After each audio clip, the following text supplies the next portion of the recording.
ramènera du droit chemin. Et ces conseils ne viendront pas du palais, parce qu'au palais, personne ne pourra lui dire là où il a fait erreur. Au palais, les conseillers, aucun n'aura le courage de lui dire que ce qu'il a fait est mal, ce qu'il a fait est mauvais, ce qu'il a fait n'est pas biblique. Et en plus de cela, je vais rappeler le discours du 31 décembre qu'il nous a tous donné comme message d'introduction de la nouvelle année, où il avait demandé au peuple gabonais de vivre selon les Saintes Écritures. Donc, Monsieur le Président du peuple gabonais, je vous demande encore ce dimanche de prier non seulement pour la nation, mais de prier en particulier pour lui. Dans la nuit de vendredi à samedi, j'ai eu l'insomnie. De 24 heures à 3 heures du matin, j'ai fait un enregistrement où j'avertissais le peuple gabonais. Je conseillais plus, même si c'était plus des conseils au peuple gabonais, je conseillais le président de la République. Je disais ceci par l'esprit qui m'avait oint ce jour-là. C'était vendredi de cette semaine. J'avais dit que Monsieur le Président, vous êtes un arbre où des gens chercheront à cueillir, les enfants chercheront à cueillir des fruits aussi mûrs que verts. Ils vont chercher à cueillir. Il y a des pierres qui seront jetées. L'Esprit de Dieu est allé plus loin. Il a dit, il peut arriver que comme des enfants montent sur des arbres, il y a des enfants qui monteront sur vous, des activistes qui parleront d'une certaine manière. N'envoyez personne pour les jeter en prison.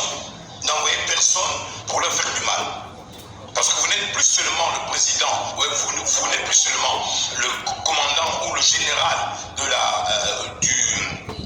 comment on appelle ce secteur que vous gérez autrefois là. Vous n'êtes plus seulement le général de la garde républicaine ou le commandant en chef de la garde républicaine. Vous n'êtes plus seulement cela. Vous êtes aussi président de la République, mais attention, chef de l'État, père de la nation. Et un père n'envoie pas ses enfants en prison. Un père n'expose pas ses enfants en public parce qu'ils ont commis des erreurs. Je vais répéter ça. Un père n'expose pas ses enfants en public parce qu'ils ont commis des erreurs. Ne faites plus jamais ça. L'esprit qui vous a oint là, ce n'est pas l'esprit du père de la nation. Ça, c'est l'esprit du commandant. Un commandant expose les gens. Ceux qui ont mal agi et qui n'ont pas respecté la discipline militaire, il les expose pour des sanctions ou pour une radiation totale. Cet enfant n'est pas un militaire, cet enfant est votre enfant.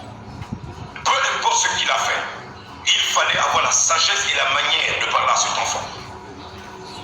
Et cela est passé à la télévision, je l'ai suivi moi-même. Ce n'est pas normal. Les journalistes n'auraient pas dû montrer ça. Et là, j'interpelle les journalistes. J'interpelle les journalistes. Il faut faire très attention. N'induisez pas le président en erreur. Il y a des images qu'il ne faut jamais diffuser, qu'il ne faut pas diffuser. Le directeur général de la RTE de Gabon Première, tu dois avoir des conseillers. J'interpelle les gens de la garde républicaine, de la garde présidentielle. Je vous interpelle. Demandez-lui. Qui a vu qui a annoncé quoi? Qui a vu qui a annoncé quoi? Je vous renvoie à mes vidéos de mars. Je vous renvoie à écouter ce qui a été annoncé, ce qui a été dit. Qui a vu qui? Et qui a prédit quoi?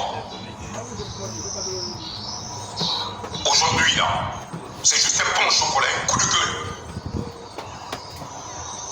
À vous qui voulez l'induire en erreur.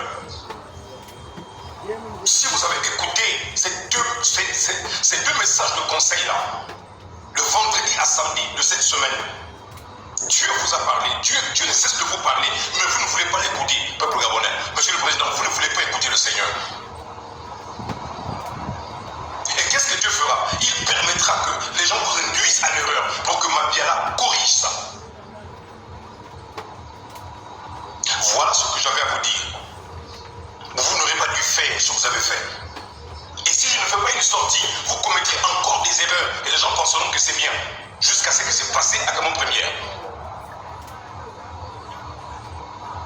Je vous ai dit, il y a des enfants qui monteront sur vous comme des enfants montent sur des arbres. Vous êtes un arbre. Nebuchadnezzar, c'était un arbre. Un président, c'est un arbre sur lequel on cueille des fruits, qu'ils soient mûrs qu'il soit vert, on jette des pierres. Si vous n'étiez pas prêt à supporter ça, il ne fallait pas accepter d'être le président des Gabonais. Si vous n'étiez pas prêt à supporter ça, il ne fallait pas accepter d'être le président des Gabonais. Être le président des Gabonais, vous pensez que c'est quoi? C'est être le président des militaires. Les militaires vous respectent à l'ordre. Mais les Gabonais, vous pensez que tous les Gabonais dans une famille, monsieur Olivier, vous êtes né dans une famille africaine. Vous pensez que tous les enfants d'une famille, dans votre famille là, tous vos petits frères là, respectent votre père? Les agents qui sont avec vous là, qui font votre garde là, leurs enfants les respectent, leurs filles les respectent. Est-ce que c'est pour autant qu'ils les exposent au quartier? C'est pour autant qu'ils les exposent publiquement? C'est pour autant qu'ils les jettent en prison? Allez-y faire sortir le petit enfant là. Allez-y faire sortir cet enfant de la prison. Si vous l'avez mis en prison, si la sagesse après vous a interdit de ne pas le faire, Dieu soit loué. Mais si vous l'avez fait, Mabiala, le père des prisonniers, est en train de vous parler. Je dis, il faut m'écouter.